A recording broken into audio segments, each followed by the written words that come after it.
Hello, one and all, and welcome to my new segment called The Anime Classroom, which we will talk about different types of anime and, like, whether you should watch it or not. One of the greatest fears that people have when starting anime is, like, what anime do I watch? And man, that can be a hard one for anyone. There's over 14,000 anime in the world, and there are plenty to choose from. I have seen almost 2,000 now, so I'm definitely the guy to talk to about it. In my humble opinion, but as the doctor, I can only be so humble. Today we are going to be talking about Spy Family. I thought it was a good one to start out with since it's almost good for any age to watch. Spy Family is one of the most wholesome animes I have ever seen of all time. In fact, it is so adorable, it will just make you happy that you are alive and thankful you are alive. Maybe it will give you a hope for another day. It's that kind of anime. It's very worth the watch, and the good thing about this anime is you get something every single year. 2022, we got the first season, which was two cures and lots of episodes. And then season two, not so many episodes, but good quality episodes. And then we had a movie in 2024. So we've had Spy Family every single year it's been out. And then next year, 2025, we will have season 3. Yay! Okay. But Spy Family is fantastic, and let's get down to it. So, Spy Family takes place in fictional two countries, the West and the East. The East is called Ostania, the West is called Westalis. Lloyd comes from Westalis, and he is the best spy that they ever had, codename Twilight. He is tasked with Operation Strix to stop a war between the West and the East. And Operation Strix is basically has to get a family together in a shorter period of time. I think it's like a week in the anime, and have the child of that family get into a prestigious school where the target, Donovan Desmond, is actually he has two sons that go there, and the only time he ever comes out socially is to go to school events for his son. So he needs to be able to go to those school events to get close to Donovan Desmond.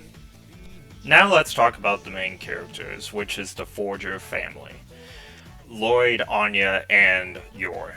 Now, they are named the Forger family, get it? Because the forging a family. I know, ha ha ha ha. Okay, there's a lot of straight in your face jokes about everything that goes on with this series. But the first member of the family is Lloyd. Lloyd, also known as Twilight, is the best spy Westalis ever had. His greatest skill is being a master of disguise. None of his enemies know what his true face is. He often utilizes masks. He infiltrates high security buildings. He can't really infiltrate Desmond's building too much because Desmond's always like being watched by the government in order to keep him protected. So that's why he needs to be friends with Desmond, or at least be close to Desmond via Anya. Second member of the family is Yor Forger. She's 27 years old. She works as a secretary in a government office in the East, but her real job is the Thorn Princess of Garden. She is actually an assassin, which is unknown to Lloyd, which is one of the funniest points of the show. She marries Lloyd out of being scared that she may be investigated as a spy by her own government because she's 27 years old and she's still single, which is abnormal in the abnormal where she lives. If you're 27 years old and you're not married, odds are something's wrong with you, and she doesn't want to be investigated. Why? Because even though she's an assassin working for the East, her organization Garden is above the government, which they will even take out their own government officials if it means like protecting world peace or anything like that. So even though she works for the East, she can't be like found out she's an assassin, or she will be disavowed if the government goes after her and stuff. It's like Mission Impossible. In matter of fact, Lloyd and Yor is like fighting for the same reason, at least their organizations, from two different sides. But they are not. If they found each other out, they would have to fight each other because Lloyd and her do work for different government agencies in two different countries. Okay, so the final and third, well, actually not the final member. There is a dog too, but the final of the three major members is Anya.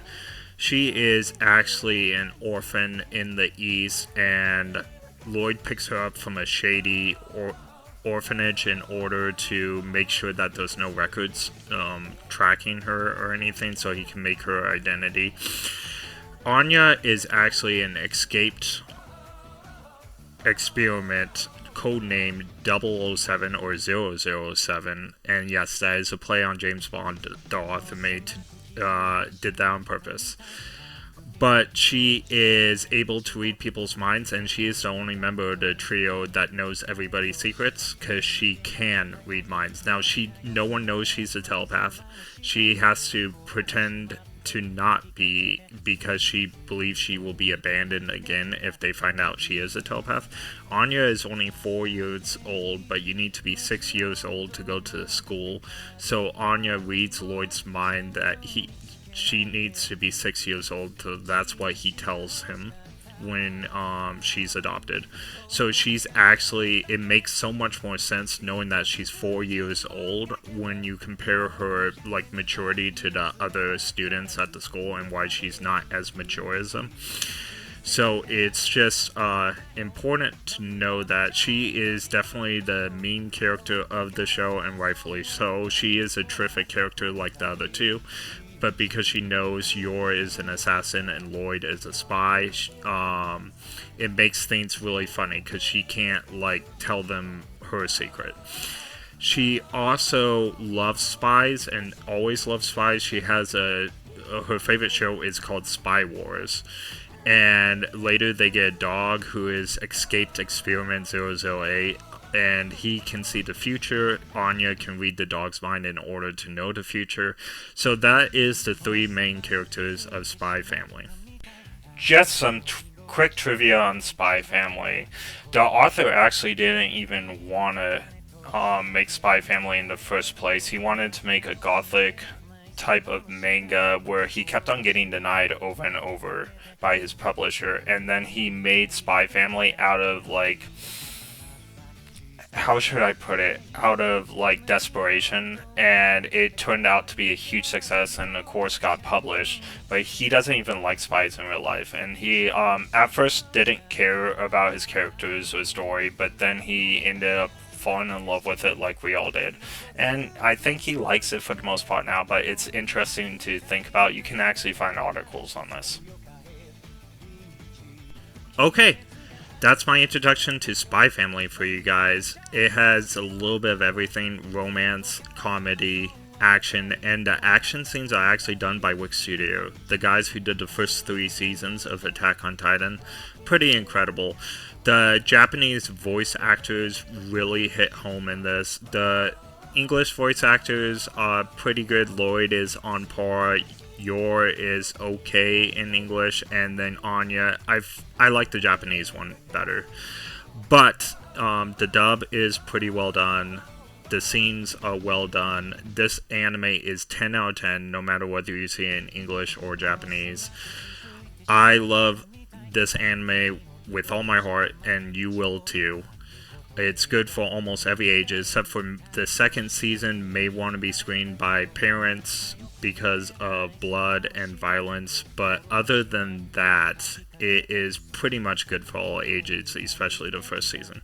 Okay, that's all I got. We will hit the next anime next time. Thank you. Have a good day, and like and subscribe.